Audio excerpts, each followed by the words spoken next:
I almost feel like the Prime Minister. Might I say, generally, a welcome to everyone who's here today. I'd like to mention some particular names. We have, of course, and I put her first, Mrs. Boykett, who was on the platform with us.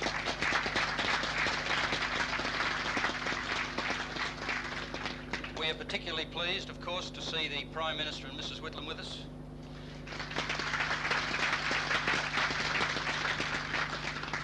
We have representatives of both the Commonwealth and Victorian Parliaments from our immediate electorate in the Commonwealth area, the federal area, Mr. Gorton, who has two distinctions. Not only is he our local member, but he also happened to be the Minister for Education and Science at the time when the Commonwealth Government, the Australian Government, set up the forerunner of the CIE.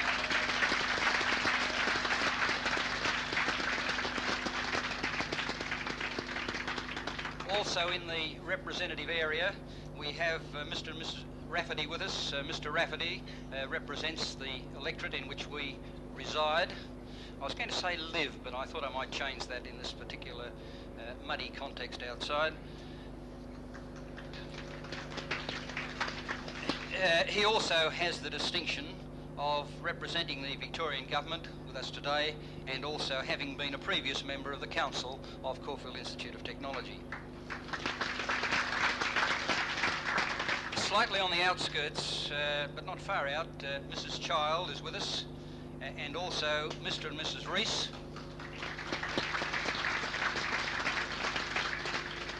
Mr. Rees also has the distinction of being a very, very valuable member of our council. Now, looking at it from the local government area, we have representatives of our immediate, I was going to use the word electorate again, but municipality, city, in Councillor Mrs. Doolan. And Councillor Doolan, who's with us on the platform, is also not only Mayor of Caulfield, but he's simultaneously a member of the CIT Council. And I should have said Vice President. We also have Councillor and Mrs. Healy from the neighbouring municipality of Malvern, and perhaps I should interpose here that I'm not too sure whether we create a parking problem in the municipalities of Caulfield and Malvern, or whether they create a parking problem for us.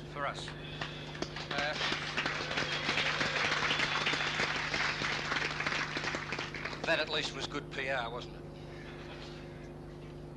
We're also very pleased to have with us representatives of the Victorian Institute of Colleges. Dr. and Mrs. Munsey. Dr. Munsey is President of the Victorian Institute of Colleges. Mr. and Mrs. Parry. And Mr. Parry is Deputy Vice President of the VIC. Keeping with names, but understand that these are selected as names, and I can't hope to be representative of everyone who's here in the special terms. We do have representatives of our architects, Eggleston, McDonald and Seacombe, Mr. and Mrs. Corin. We also have representatives of Mainline Constructions Victoria Proprietary Limited. Mr. and Mrs. Jeffs are here. In the general sense, we have included in the audience today the other members of the Council of Caulfield Institute of Technology. We have members of the Council of the Student Union. And I agree with that, Chair, by the way. They're a very good group. And we also have staff members. We have representatives of the two staff associations with us. We have a student body, and although I've left this till last, we do have quite a cross-section of people from community groups and companies with whom CIT is collaborating and has collaborated, is continuing to collaborate in various ways. Now, I thought I should take the opportunity, since you don't often have the opportunity of talking to a captive audience quite like this one, of saying something briefly about CIT. Like most CAEs, we aim to provide a climate in which to satisfy vocational and social aims of students and the employment requirements of industry, commerce and other sections of the community. Now, they're set in very short terms, and you could amplify every one of them. The point I'm leading to, however, is that in order to achieve these aims, we have a policy of involving ourselves with the community, employers, social and welfare organisations. It's our ambition within this total aim that I've mentioned to provide a service to the community, but also to use community facilities in an integrated program. We cooperate and wish to extend our cooperation with the many organisations, both governmental and non-governmental, which update the training of their own staffs. Now, the point I'm making, Mr. President, is that we have here today, I believe, a full spectrum of the involvement of Caulfield Institute of Technology. I'd like to also, with this opportunity, make brief reference to educational developments. I think I can say on behalf of the whole Institute that we are enormously pleased at the greater emphasis that's been given to educational activities, not only within the state of Victoria, but within the Commonwealth of Australia. It's a development towards an increase in educational opportunities that we applaud. And as I say, this is evident in the Australian government levels as well as the Victorian government levels, and I think it's a fair comment to say that it's now an appreciation by all parties in the governments that I've referred to. We are very interested indeed in the various investigations that have been carried out over recent years, one in terms of the technical and further education. There's the Schools Commission, there's preschool, there's the Open Tertiary Education Commission, and of course from those investigations there are likely to be separate authorities set up in order to coordinate what goes on within the areas that are described by their names. And of course, in addition to those, we have the AUC, the Australian Universities Commission, and the Commission on Advanced Education. As I say, we're particularly pleased at the way in which things are developing in terms of investigation of the needs of Australia in these various regards, and I hope it's appreciated that many of these areas overlap in quite distinct ways. To me, it would be most appropriate if some of them telescoped a little, but this is my personal view. It appears to me that since the AUC and the CAE are both covering tertiary levels of education, and they are both at the same levels, if I may use that term, although I don't want to define it, though they're at the same levels in that they give, perhaps in this term, that they give professional qualifications to people who seek them. It seems to me that sooner or later there needs to be some greater degree of integration than the continuance of the two groups, the AUC and the CAE. I'd like to personally see them come together, and since education's a state matter, it means that I'm also suggesting that in the Victorian context we should be seeing a greater degree of integration between the various CAEs that exist in Victoria, the State College of Victoria and the VIC, as well as the universities. It's true that there are some areas where the CAEs surpass universities, and conversely there are some areas where the universities can be classed as surpassing CAEs. But as I see it, they are aiming at the same sort of level, the same sort of quality of student, and to my mind there needs to be some further integration from what is currently there. You will find in your programs today a reference to the use of this building, and I won't bore you with it except to say that this is a building which is intended to be almost completely library in due course, and by in due course I mean the provision of sufficient funds to be able to put up buildings that enable us to decant out of this one those activities which are temporarily housed here.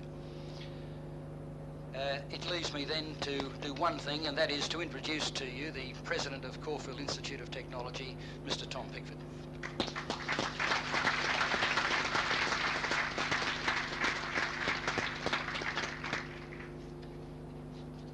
Good afternoon. I'm not quite sure how I should address such a gathering as this, but perhaps if I say distinguished guests.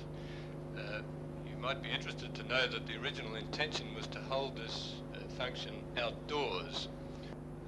Then we took account of Melbourne's weather, and if you look down that way afterwards, you'll see that we were very wise in our decision to come in here, even though it might be a little bit crowded. I speak on behalf of the Council of Caulfield Institute of Technology. This council comprises 24 members, and Mr. Halstead drew attention to the distinguished gathering we have here today. In many ways, the council reflects a capsulated form of the same sort of gathering. We have representatives of a wide sector of the business community, of the arts, of education, of government, of local government, of staff, of students, and of graduates of this institute. And we're very fortunate to have such an able team of men and women to sit, as it might be said, a board of directors in this institute. We're also very fortunate to have such an able team of staff to carry out the functions of this institute. All these people go towards making real achievement, and although it's less than 6 years now since we graduated to a tertiary college level, these achievements can be seen not only in the building activity that goes on around the campus, but also in the development of degree and diploma courses and the quality of those courses as carried out by our staff. Our progress has been somewhat limited by the size of our campus, and in case the Prime Minister is under any misapprehension here, I don't mean we were limited only by that. Things like money are always.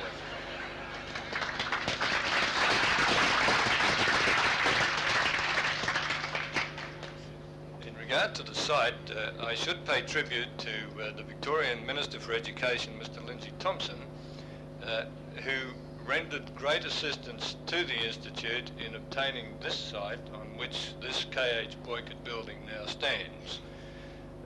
Not only did he assist us in this matter, but he also assisted us in resiting the Caulfield Recreation Club, which previously occupied this area.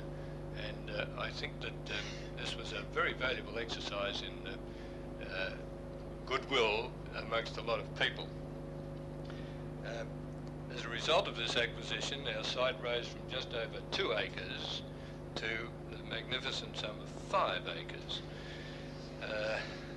I'm pleased to say that in this week's issue of the Gazette, the rezoning has now been approved of the area west of Queen's Avenue for educational purposes. And when the necessary regulations are carried through here, this will mean that our site will extend to 11.5 acres, and this is further progress.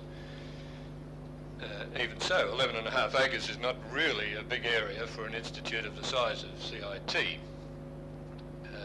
And I suppose that the council can be excused for a little bit of envy creeping in when even from the windows of our 3rd floor penthouse here, we look across on another area of land which is almost unused.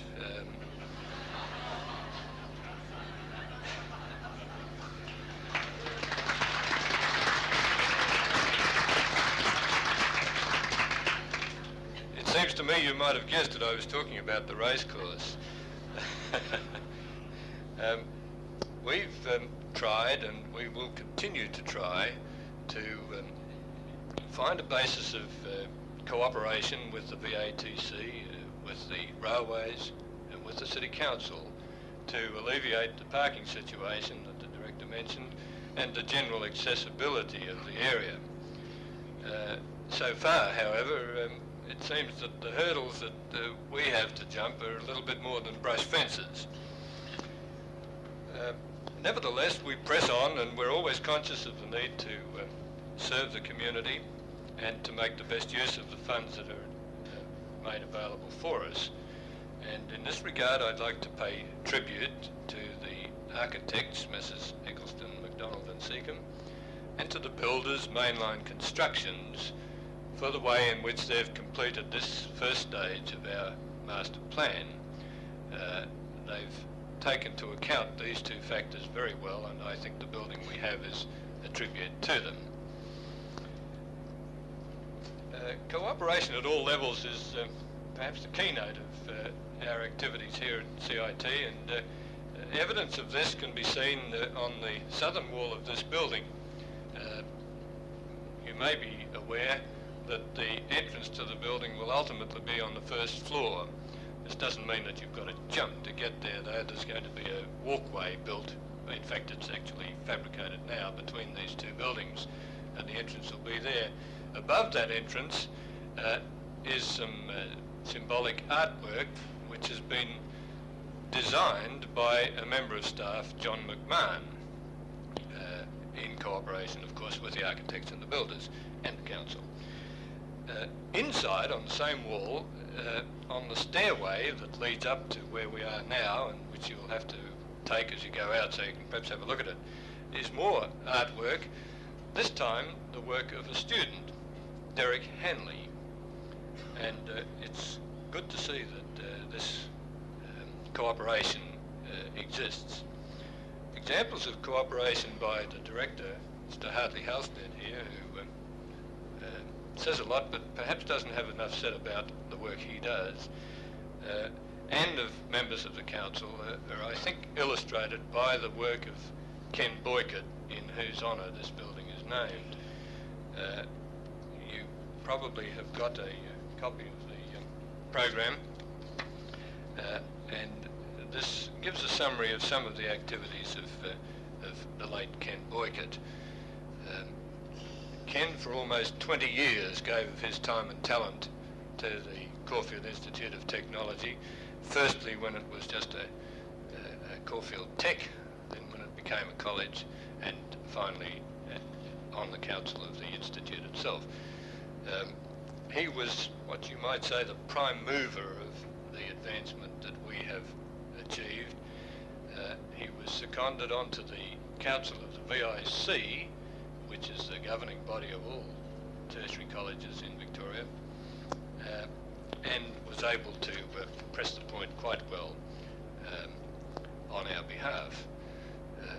Ken had many activities, among which was in the Chamber of Manufacturers, and he was well known and respected by people like the present president of the ACTU and many others on both sides of that spectrum.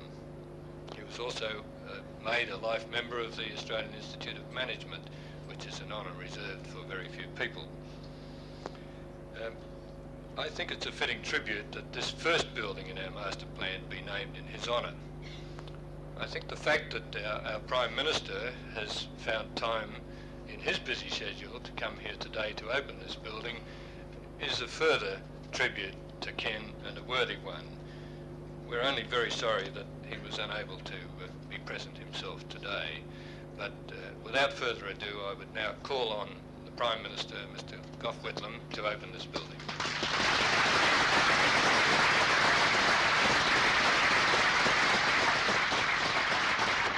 Mrs. Boykett, Mr. President, Mr. Mayor, Vice President, Mr. John Gorton, MP, Mrs. Joan Child, MP, Mr. Rafferty, MLA, Mrs. Rafferty, Mr. Rees, MLA, Mrs. Rees, Mr. Student Representative, and ladies and gentlemen. Few occasions are more congenial to the leader of a government than the opening of a building whose purposes reflect and symbolise many of the government's central policies and ambitions. So it is with this building and this institute. K.H. Boykett's long and distinguished career as an educator, as a businessman, as an advocate, as a member of the council of this institute for 16 years, saw changes of great and lasting significance in the pattern of education in this state and this country. He was president of the council when the Caulfield Institute of Technology became an autonomous body, and he died while still serving as a member of the council. He participated in a process of evolution and reform which culminated in the assumption last year by the Australian government of full financial responsibility for tertiary education. This is the first significant extension to a tertiary institution to be completed since that change was made. The Australian Government, I'm proud to say, has contributed more than $2 million for the construction of this building in cooperation with the Government of Victoria. I'm delighted that it should bear the name of so distinguished a servant of education in this state. It's easy for the community to forget the essential part played by colleges of advanced education and institutes such as this in the total educational process. Your institute, now more than half a century old, has a particularly long and impressive history.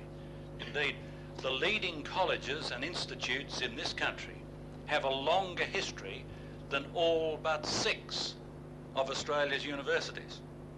You have a key role in training young men and women in technical skills and disciplines, in the applied sciences, and indeed in the humanities, in a manner essential to the development of an advanced and prosperous society such as Australia's. In its approach to education, the government's purpose has been to stress the continuity and interdependence of all its aspects. Many people have the impression that the government's great and lasting reforms in education have been confined to primary and secondary education alone. That's not so. It's true that our first priority was in these areas because these were the areas of greatest need and inequality. Our plans, however, are directed across the whole spectrum of education. We regard all levels and segments of education as related parts of a continuing and all-embracing process of instruction and enlightenment. The great failure hitherto has been to treat education on a piecemeal basis, patching up deficiencies here and there. We used to lose sight of the needs and purposes of education as a whole.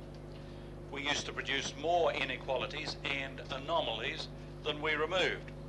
Only now are we beginning to see the needs of education as a whole and to recognise that the role and function of institutes such as this are every bit as important to the total concept as are secondary schools or universities. This has meant a considerable change in many of our attitudes, not to put too fine a point on it, in many of our prejudices. It's enabled us, for example, to free the whole debate on primary and secondary education from its former sectarian preoccupations. I believe the community now accepts as an unalterable proposition that the quality and extent of the government's responsibility to our children's education has nothing to do with their religion. It has enabled us to approach the whole question of preschool education on the basis that preschooling is a right of every child and an essential part of the total educational process. It's enabled us to inaugurate a new deal for technical and further education, freeing this area from artificial notions of snobbery and class distinction. It's enabled us to treat institutes of technology and colleges of advanced education in a new and more enlightened way, recognising their unique and indispensable place in the educational continuum and dispelling forever the ignorant and destructive impression that they were poor relations of universities. I believe the essential quality of a dynamic and democratic educational system is diversity, but a diversity of equal and related parts. Everyone should have the right to participate to the full in the type of education that suits him best. Equal opportunity in education doesn't mean that everyone should have an identical education, or just as important, that everyone should want an identical education. One of our mistakes has been to place too high a social premium on certain kinds of education at the expense of the community's needs. Equal opportunity means that the same standards of excellence, of dedication, of material equipment, of teaching skills should apply in whatever institution an individual chooses. Of course, people should be free to choose the kind of education they want, but this choice must be one between systems and courses, not between standards, not between a good education and a poor one, an expensive education or a bad one, a socially esteemed education or one that is socially downgraded. The purpose of my government's reforms has been to entrench this genuine principle of equal opportunity, not in a narrow financial sense, but as a broad philosophical principle binding on us and on all future governments. Your institute reflects the government's concern that education should serve, or at least recognise, the overall needs of society for training and skills. Not only do we regard the different levels and segments of education as part of a single process, more than any other government, we are anxious that education itself should be integral to a total concept of social goals and priorities. As your first annual report stated, CIT is designing its future to meet the demands of a fast-changing technology, providing students with the personal requirements and the necessary skills to meet the needs of employers, and keeping close contact with industry through full-time, part-time and short courses. That's only one of your functions, but it exemplifies the sense of social responsibility which must govern the choice of courses and programs in institutes of this kind. The Australian government today is more deeply involved in tertiary education than ever before. From the beginning of this year, we have assumed total funding responsibilities for tertiary education. Tuition and related fees in colleges of advanced education and other institutions of tertiary and post-secondary education have been abolished. Apart from funding, the Australian government is responsible for the coordination and balanced development of advanced education facilities throughout Australia. To this end, it looks for advice to the Commission on Advanced Education. The Commission is now considering submissions from all colleges for development and funding during the 1976-78 triennium. As a result of the government's acceptance of the Commission's report on teacher education, former state teachers' colleges and preschool teachers' colleges are now also being funded under advanced education arrangements. I take your point, Mr. Director, that the time is coming when the Universities Commission and the Commission on Advanced Education should be integrated. I've been discussing that with the chairman of both bodies only this week, and I would hope that something in that respect can be achieved in the present parliamentary term. The government's total financial contribution to advanced education in the 1973, 74, 75 triennium is more than $600 million. This is a large sum, but it's only part of our commitment to education as a whole. Some indication of the scale of the government's allocation of resources to education generally can be obtained from the comparative annual figures for expenditure. In 1972-73, the total Australian government outlay on education at all levels was $439 million. In 1973-4, the first full financial year of my government, we spent nearly twice that amount, over $800 million, despite the fact that our major new reforms of finance for education were not operating for more than the final 6 months of that year. Not until this present financial year, 1974-75, will we see anything like the full impact of the government's programs. Even so, it will not reflect the full impact of new programs in the preschools and technical education areas. While the precise figure for expenditure in this new financial year is not yet known, it's clear that it will be more than 3 times the total level of federal expenditure in 1972-73.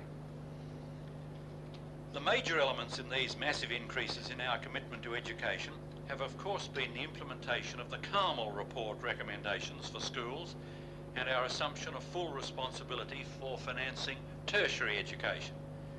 The expenditure figures, however, impressive as they are, don't show the full picture. We're concerned not just with quantity, but with quality. So our new programs have reflected concern for the needs of the individual, particularly the handicapped and other disadvantaged students, and with the encouragement of innovation. This emphasis on innovation will be particularly marked in the area of technical and further education. The report of the Australian Committee on Technical and Further Education, the Kangan report, was tabled by the Minister for Education, Mr. Beazley, in April. It recommended capital and recurrent grants to this area of more than 104 million. The government promptly accepted the validity of its broad proposals, and but for the double dissolution, these programs would already have been enacted. I've stressed the importance which my government places on linking together our various initiatives in a coordinated and integrated fashion. What the Kangan report says about the concept of recurrent education and opening up the access generally of adults to education is reflected also in the proposals recently put forward in the draft report on open tertiary education, which has been produced by a committee of the Universities Commission. Similarly, there is a close link between the Kangan report on technical and further education and the Cochrane report on labour market training, which we received and tabled last month. The Cochrane report outlines proposals for a national employment and training scheme which the government has decided in principle to adopt. It can be expected to have an impact upon the facilities required in technical colleges throughout the country, and the Kangan report is of obvious importance in recommending additional financial support for those colleges. The two go together. Once again, we see the importance of a coordinated and planned approach to education as a whole. We see our National Employment and Training Scheme as a major component of a manpower policy aimed at improving the economic, social and educational circumstances of all members of the workforce. It will be no mere short-term palliative for unemployment. It will be comprehensive and flexible. It will cover a wide range of skills. It will respond to changes in technology and the needs of modern industry. Clearly, its success will depend on cooperation with important colleges and institutes of technology such as yours. Let me quote some remarks that my colleague Mr. Beazley made last year to the first meeting of the Kangan Committee. They indicate our broad approach to education and are relevant to the wider purposes of this institute. Mr. Beazley said, "We're now implementing a policy involving expert commissions charged with the task of examining the needs of all Australian students. The Preschools Committee is investigating the demand for kindergartens, their placement and requirements, with the aim of providing facilities of Canberra standard to all Australian preschools within 6 years. The Interim Schools Committee is working to destroy the inequalities which have plagued Australian education for too long by ensuring that federal money goes first to the areas where it is needed most. I hope that you, the Kangan Committee, will develop for Australia not merely a strategy of technical and further education, reacting to the state's needs. Your greatest service may well be preventing waste of skill, waste of manpower, waste of effort and frustration by developing a philosophy of technical and further education. This will embrace proper respect for craftsmanship, a happy use of leisure and effective living for many people." So that was the charter set out about 16 months ago by the Minister for Education. It gives me the greatest satisfaction that Victoria's Institutes of Technology, long regarded as the poor relations of the tertiary sector, are now embarked on a course of steady growth and enhanced prestige. I believe your proper and rightful place in the hierarchy of the educational system has at last been recognised by all, by governments and by the community. A bright future lies before you. This is a time, as you know, when heavy and competing claims are made on a government's resources. I cannot take up the President's suggestion that we resume Caulfield Racecourse. I suppose we'd be expected to pay for it, but our jurisdiction doesn't go to resumption. But I'm glad to see that there'll be a direct bridge linking this institute, this building itself, to the railway station and the members' stand. For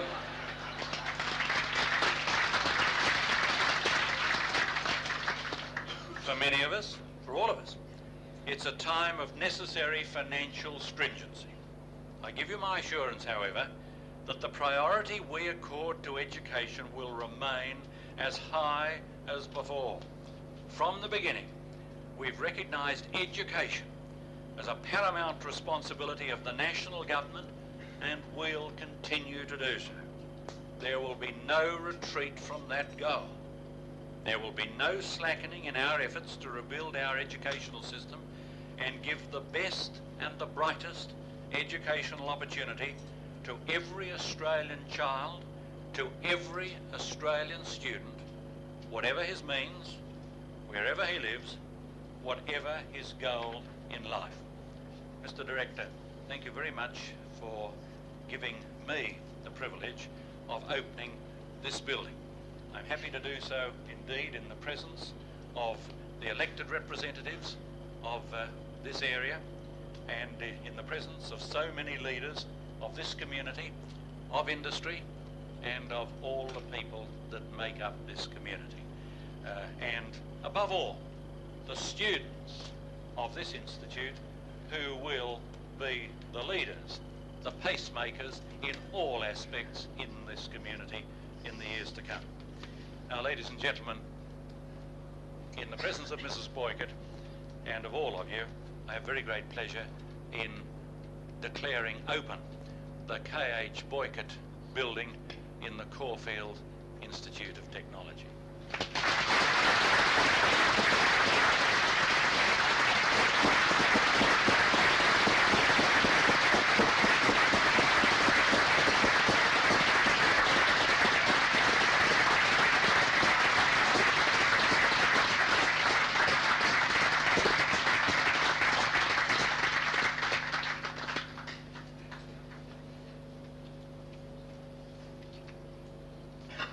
Prime Minister, Mrs. Whitlam, and I think I should say distinguished guests, because the Prime Minister has very adequately covered all of you who are present.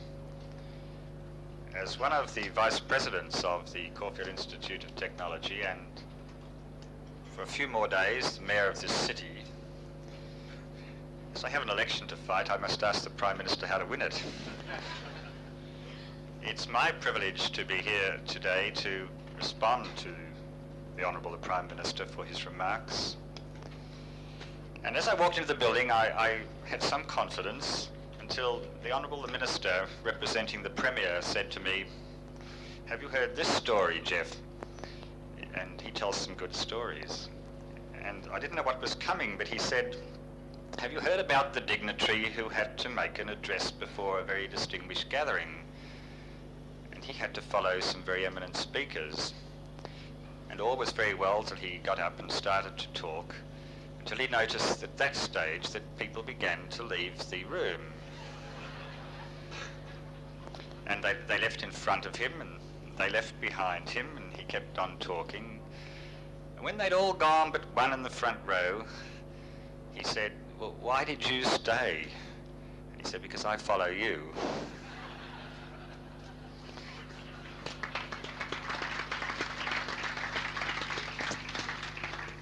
But if you look at the program, no one follows me, so no one now has permission to leave. But today is it's a great occasion for Caulfield, and it's a great occasion for the region in which this institute exists. A lot has happened from a small beginning at this institute, and a lot is still yet to happen. And we have been supported by governments at state level, and by Australian governments at federal level, by Mr. Gorton's government, as you've heard, and now by Mr. Whitlam's government. Probably one of the most interesting things that the Prime Minister has mentioned is, of course, the acceptance by the Australian government of total funding of tertiary education. And now that we have that total funding of tertiary education, might I take this opportunity on behalf of the Institute and on behalf of my local council in asking him as a man of vision to look further at the funding question. It took us a long time to get him here, so we're going to put this on him now. I'm horrified to think that he looks out the window and other people look out the window and see the racecourse and say, golly, you know, that's where we should be going. We've looked at that too, but you couldn't afford to pay the rates. And we don't want to lose those rates because the alternative to losing those rates is probably putting parking meters around the institute.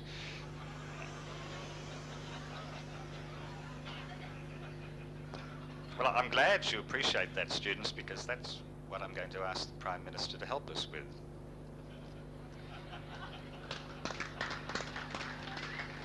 You see, we're not going to book his car today. He has immunity. Although we book yours on rare occasions. And His Worship the Mayor of Malvern's here, and it's his city that books you more than mine.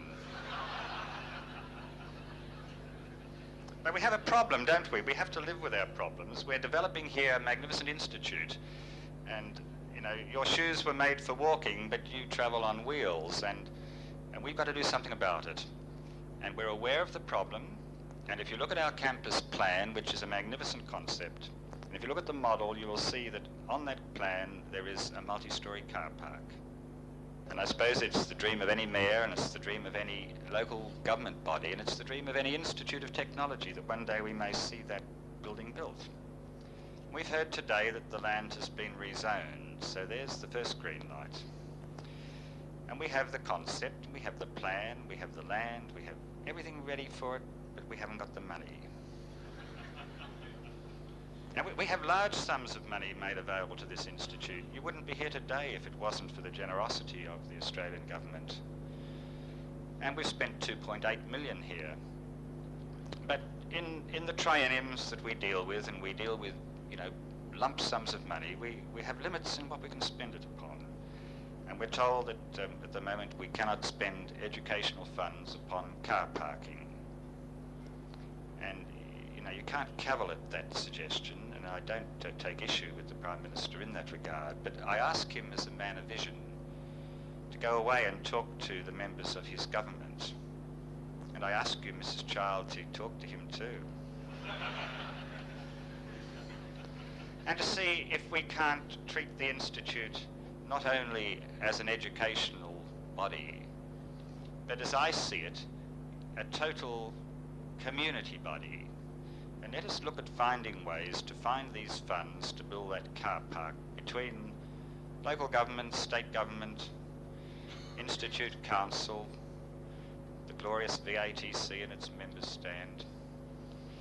Let us build it. Let us not talk about it. Let's get on and build it, and let's put the students' cars somewhere so that the residents in the area can live with this magnificent concept without interruption. Because although that you have this magnificent institute developing, it is built in a residential area, and there are other people's lives to be considered, and they have their problems. So, you know, when you're booked for double parking, realise that other people have got problems, and the authorities have got problems, and none of us are happy. But let's all get together and solve it. So, Mr. Prime Minister, when you're handing out the millions, think of CIT, and think of Caulfield, and think of this car park that we can have at Caulfield Station. We can have it on campus, or we can have it off campus, but don't just put it quite in the middle of the race course, because we still like our Caulfield Cup. And the other thing, Mr. Prime Minister, that you might look at if you're thinking about dispensing some money is helping us embellish this institute. I sat recently at a council meeting where one of Australia's finest artists came up. He's a member of our council, and I'll name him Kenneth Jack. He came up with a suggestion that the institute should have its own art collection. And that's a very interesting concept at an Institute of Technology. And it's something that the council is prepared to think about, but again, we wouldn't have the money because you can't spend the educational allowance on an art collection. We don't expect you to give us blue poles, sir, but we'd take it.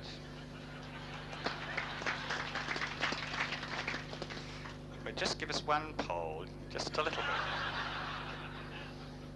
And we will have the ability to take these rather sterile walls and perhaps hang something on them. And if you look around the building today on open day, you'll see the work of our students. And we're proud of that work. I was privileged to show it at the town hall at a recent function. I'm proud always to show it, and I think that we should look at it. But apart from our own students, we have artists with our community and artists overseas who produce magnificent work. And we should have some of it hanging in the Caulfield Institute. And there should be funds available to us to adorn our building so that it becomes just more than a house of learning. What I'm really trying to say is that let us treat the Institute as a total community project.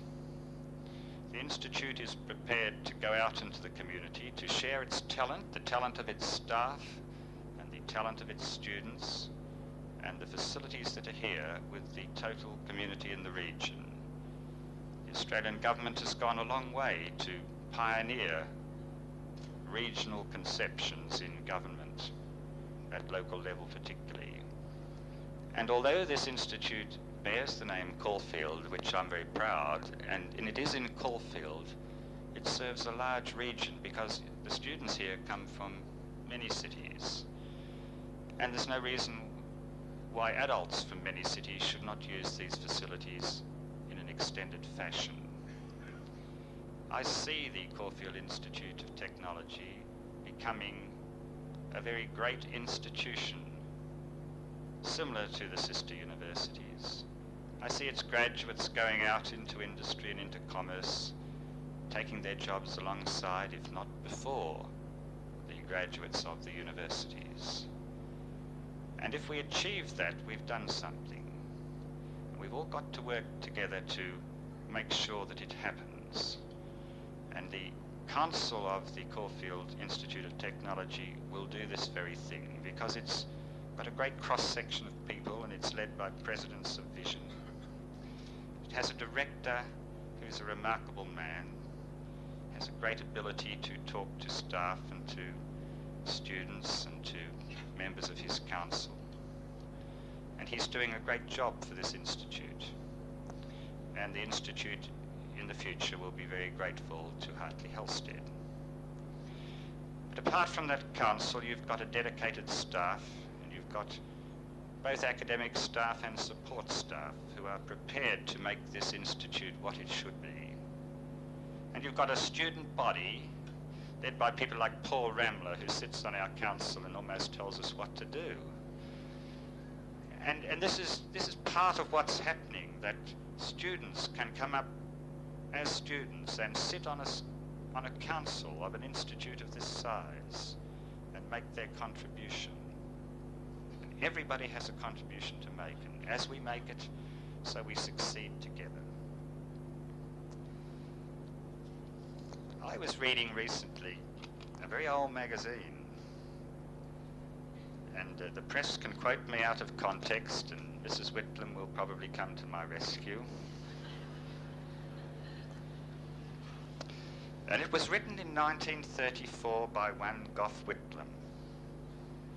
And with respect, Mr. Prime Minister, you probably don't remember it, but maybe as I read it, you might remember it, because he wrote it when he was a student. And I thought that it might be appropriate, and with a little bit of poetic license, perhaps I'll alter one or two lines. But he wrote it in 1934 when he was a student at Canberra Grammar, and he wrote it in the Canberran, which is a publication a little bit more erudite than Courtesan. But it was written in a different era, of course. And he called it Ode to the Institute, and little did he know then. But one day it may be brought out and used in evidence against him. And that's what I now do. And this is what he said. On science, poets of today refuse to sing as erstwhile song Lucretius' muse. But what care I for this unlearned throng? If science stirs and Halstead approves my song, the themes Erasmus Darwin made divine must now degenerate into hands like mine. In stable Caulfield's fair suburban streets, beyond the racecourse rising through the trees, with pride one marks the Institute arise, whose searing columns seek to make the skies. To house its students is its only care, for all things spurned on earth are harboured there.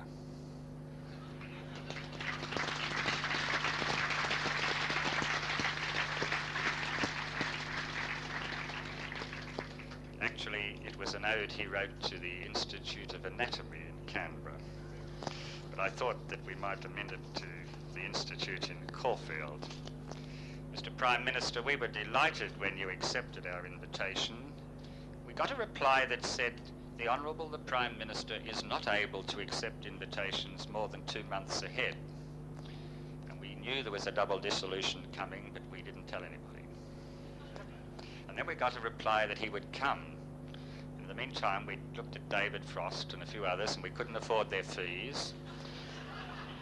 And so we were delighted when he said he'd come, because we had a building and we didn't have anyone to open it. So thank God for the double dissolution, and that Gough Whitlam's back, and that he's here today, and that he opened our building.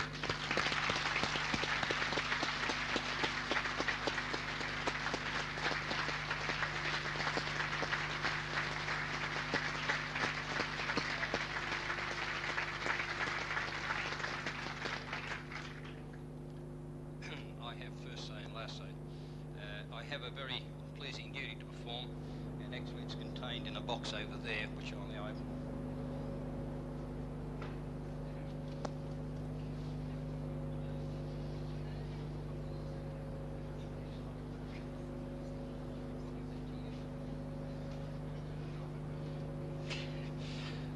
I have the pleasure of presenting not to Mr. Whitlam, but to Mrs. Whitlam, for reasons which I'll explain, this delightful piece of work. And the reason I present it to Mrs. Whitlam and not to the Prime Minister is that it happens to have been developed, designed, constructed, whatever word you like to choose, by a staff member of ours, Mr. Mitsuo Shoji, who happens to be Japanese. And it seemed appropriate that Mrs. Whitlam, on behalf of her husband, should accept this as a true gesture of our appreciation of their presence here today.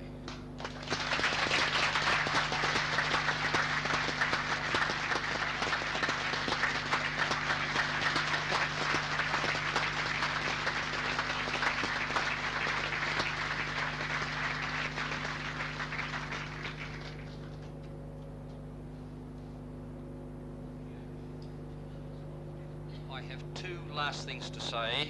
The first is that this is one of our 2 open days at Caulfield Institute of Technology, and we cordially invite you to walk around the campus, see the exhibitions that have been designed by staff and students, and to talk to the staff and students that you meet there.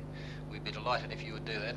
And the final thing I wish to say, we'll be very pleased if you would all join us for afternoon tea, which is in the cafeteria immediately below where you are now on the ground floor level. Thank you very much.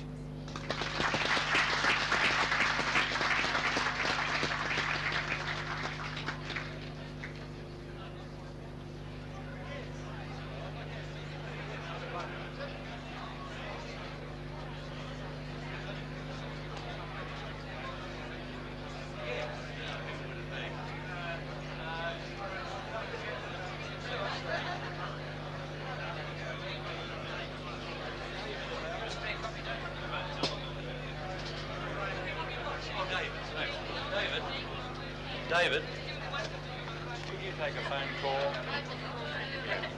Thank you, sir.